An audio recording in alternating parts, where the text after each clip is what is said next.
આજના સમયની અંદર દરેક દેશની અંદર કોઈને કોઈ પ્રકારની ચૂંટણીઓ થતી હોય છે. કેટલાક આ ચૂંટણીઓ જીતા પછી એ પોતે કઈ પ્રકારની ભૂમિકા ઉપર વર્તે છે, એટલે કે કેટલાક એવું માને છે કે આ જીતા પછી આપણને સત્તા મળે છે, અને જ્યારે કેટલાક એવું માને છે કે મને જીતા પછી જવાબદારી મને વધે છે. આ વાતને સમજાવવા માટે મારે એક વાર્તા લેવી છે. આજની વાર્તા ચૂંટણીમાં જીતા પછી સત્તા નહીં પણ જવાબદારી સ્વીકારો.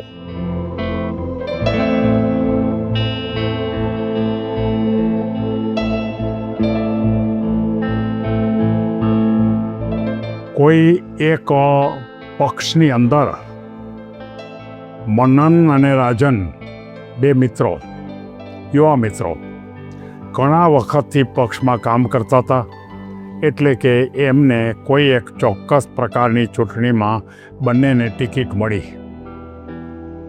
બંનેને આનંદ થયો, અને હકીકતમાં બંને એક જ પક્ષમાં હતા અને જુદી જુદી જગ્યાએ એને ચૂંટણી મળી હતી, ટિકિટ મળી હતી, એટલે બંને ચૂંટાઈ આવ્યા. મનન અને રાજન બંને ચૂંટાઈ આવ્યા. મનન જુદા પ્રકારની વ્યક્તિ હતી અને રાજન પણ જુદા પ્રકારની વ્યક્તિ હતી. એટલે મનનના મનમાં એક જ પ્રશ્ન હતો કે આપણને સત્તા મળી છે, એટલે સત્તાનો મહત્તમ ઉપયોગ કરવો જોઈએ.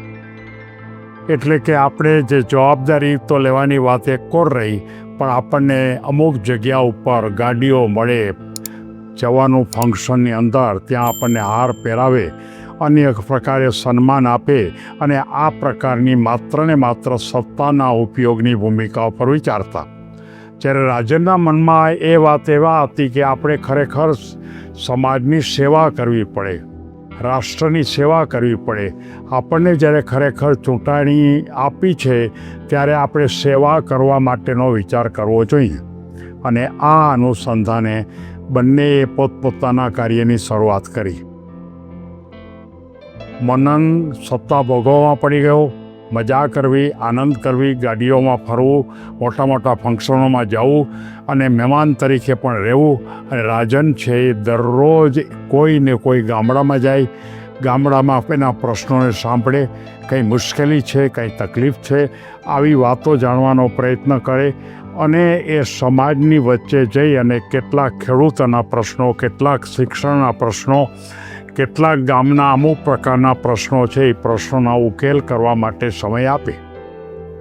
અને આ રીતે ખરેખર જે રાજન અને આ મનન, એ બંનેની ભૂમિકા ચાલતી રહી. સમય આગળ વધ્યો. થોડા સમય પૂરતા આ ચૂંટણીના અનુસંધાનમાં અમુક સમય પછી ફરી એકવાર ચૂંટણી આવે છે. અને એ વખતે પણ રાજન અને મનનને આ ટિકિટ મળે છે. અને એ વખતે સમાજની ભૂમિકા ઉપર માણસોએ મનનને ચૂંટણીમાં જીત ન આપી પણ હાર આપી, અને રાજન છે એને ખરેખર સાચા અર્થમાં જીત આપી. સમાજને ખ્યાલ આવ્યો કે ચૂંટણીના અન્યમાં કોઈ પણ વ્યક્તિ ચૂંટાય ત્યારે ખરેખર એને સમાજની જવાબદારી લેવી જોઈએ, સમાજના પ્રશ્નોનો ઉકેલ કરવો જોઈએ, સમાજને માર્ગદર્શન આપવું જોઈએ, અને સાથોસાથ એના જે કાંઈ મુશ્કેલીઓ હોય એના ઉકેલ માટે કામ કરવું જોઈએ. અને એ રાજને કર્યું હતું, એટલે ફરી વખત ચૂંટાઈ આવે છે. અને જ્યારે મનન છે એ મનનને જાકારો મળે છે.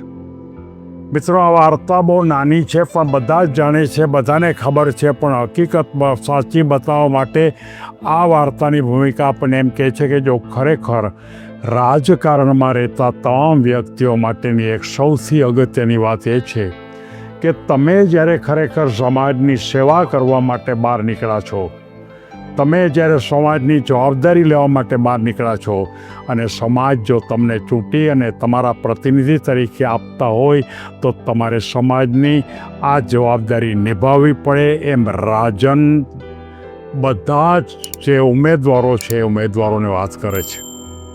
જ્યારે ખરેખર મનન બીજી વખત ચૂંટણી જીતતો નથી. એટલે કે સંદેશો એવો આપે છે કે માત્ર ને માત્ર સત્તા જ ભોગવવી હોય, માત્ર ને માત્ર હરવું ફરવું હોય તો બીજી વખત એને ખરેખર સમાજ ચૂંટતો નથી. આના ઉપરથી આપણે એટલું ચોક્કસ કહી શકાય કે સત્તા કરતાં સેવા એ મહાન વસ્તુ છે અને લોકોના વિશ્વાસ પૈસાથી નથી મળતો પણ આપણા કાર્યથી હંમેશા મળતો હોય છે. રાજકારણની અંદર જો કોઈ પણ વ્યક્તિ આવવું હોય તો ખરેખર સાચા હૃદયથી રાષ્ટ્રની સેવા કરવી જોઈએ અને રાષ્ટ્રને બચાવવા માટેનો પ્રયત્ન કરવો જોઈએ.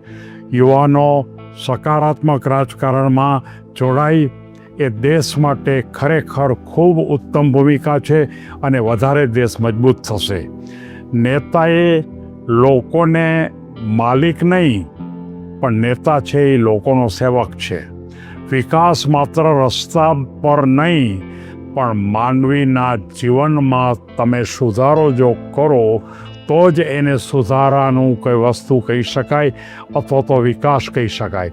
સારા રાજકારણીઓ દેશને યુદ્ધથી નહીં શાંતિથી આગળ વધારવાનો પ્રયત્ન કરે એ સાચા ખરેખર એ રાજકારણીઓ કહી શકાય. દેશપ્રેમી નેતાઓ રાષ્ટ્રના ભવિષ્યના સાચા શિલ્પી બને એ આજના સમયમાં અનેક જે કામ કરતા જુદા જુદા પક્ષના જે સ્વયંસેવકો છે, રાજકારણીઓ છે, એને ખરેખર વિચાર કરવો જોઈએ. ભારતની અંદર આઝાદી મળી ત્યારે આપણને ખબર છે કે માણસો જે કામ કરતા રાજકારણમાં એ પોતે ભેખ લેતા અને આજના સમયમાં એ વાત કેમ ભૂલાઈ ગઈ એ ખરેખર સમાજે ફરી એકવાર વિચાર કરવાનો સમય આવી ગયો છે.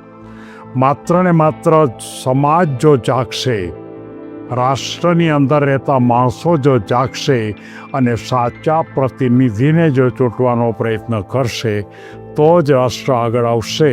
બાકી માત્ર ને માત્ર પૈસાના જોર ઉપર જે ચૂંટાય છે એટલે રાષ્ટ્ર ક્યારેય આગળ વધી શકશે નહીં. આજની આ જે પરિસ્થિતિ છે એ પરિસ્થિતિની વાત સૌને ખ્યાલ આવે એટલા માટે મેં આ એકમાત્ર ચર્ચાસ્પદ વાર્તાના ફોર્મમાં રજૂ કરી છે. સૌ કોઈ આને ગંભીરતાથી સમજો એવી લાગણી સાથે સૌને ધન્યવાદ.